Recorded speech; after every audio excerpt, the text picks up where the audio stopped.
Hey guys, Mr. Stevens here with our next lesson on bivariate data analysis. What we're looking at today is statistical investigation.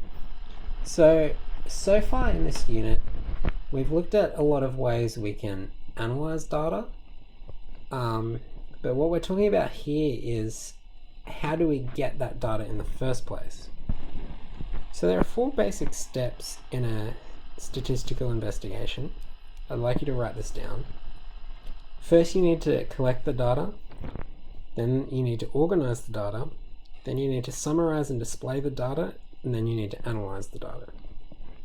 We're going to go through each of these individually. Feel free to pause the video here if you need to quickly write these down, but I'm just going to move on. So the first step, collecting data. So there are a couple of important things that need to happen here. You need to decide what data is relevant, you need to decide where you can get that data, and then you need to actually go out and get it. Now, you should have seen these 2 words before at some point in maths. I'm going through it now with my year 8s, so you should definitely have seen it before. A census is a way of collecting data where you collect data from the whole population.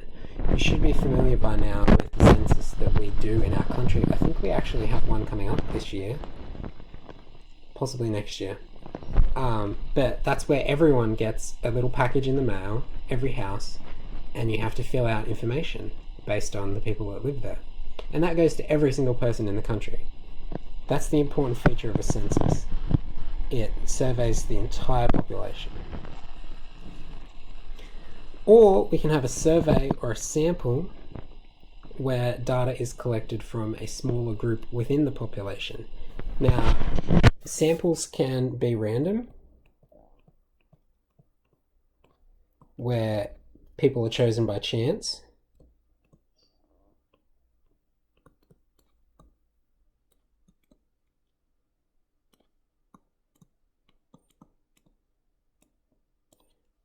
Or you have this other fancy word,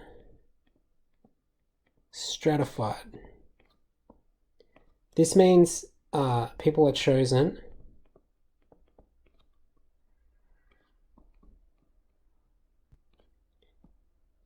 to represent the whole.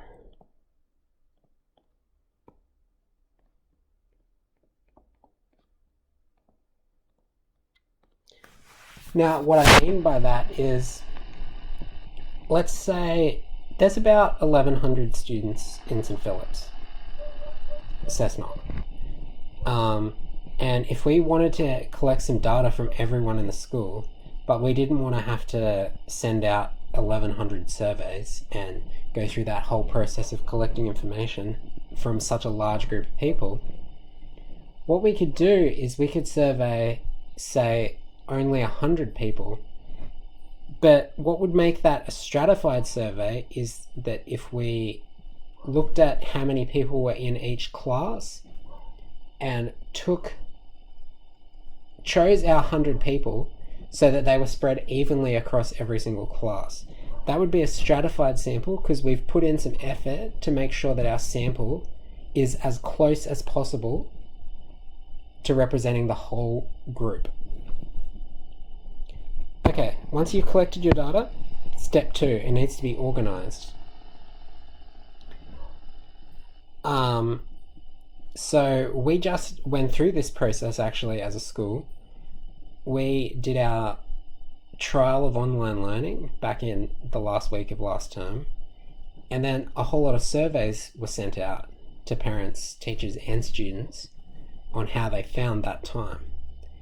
And all of those surveys got sent to Mr. Connett, and then it was his job to arrange the information and format it so that we could identify things that were useful. And part of what Mr. Connett's job was when he did that organizing process was to also summarize and display the data. So we had a presentation in week 11 where Mr. Connett showed us basically the summary of the data that he had collected from all of those surveys. This is kind of what we've been looking at with our scatter plots. Scatter plots are a way of summarizing and displaying the data. We haven't really looked at this in our unit specifically, but you can also include statistics like mean, median, mode. You should be familiar with these. You should have seen them several times over by this point. And the last step is analyzing the data. We've kind of moved into this territory a little bit. This is where we try and figure out what the data means. Okay, let's run through an example of how a case study of a statistical investigation. So James here has been asked to complete a statistical investigation on whether the blood glucose level of an adult can be predicted from their weight. Okay, so he has a question he wants to answer. So he goes out and collects some data from 20 people. He gets their weight here and their blood glucose level, and he puts it all into this big table. Sorry, that's step 2. That's organizing the data. He's collected the data, he's found out the information, and then at step 2, he's put it in this table. And then he moves on to step 3, where he summarizes and displays the data. That is here in this scatter plot. And then the last step would be analyzing the data. Well, could we use this information to predict what the blood glucose level would be of a person that's, say, 68 kilos? Well, yeah, we could. It'd probably be around 94, 93. Could we use this information to predict the blood glucose level of a person that weighed 90 kilos? Yeah, we could do that. We could extrapolate, and we could say that a person 90 kilos will probably have around 107, 108 blood glucose level. So you guys are going to have a couple questions to answer now about this on page 184 of the textbook. You only have to do question 1 to 4. Thanks, guys.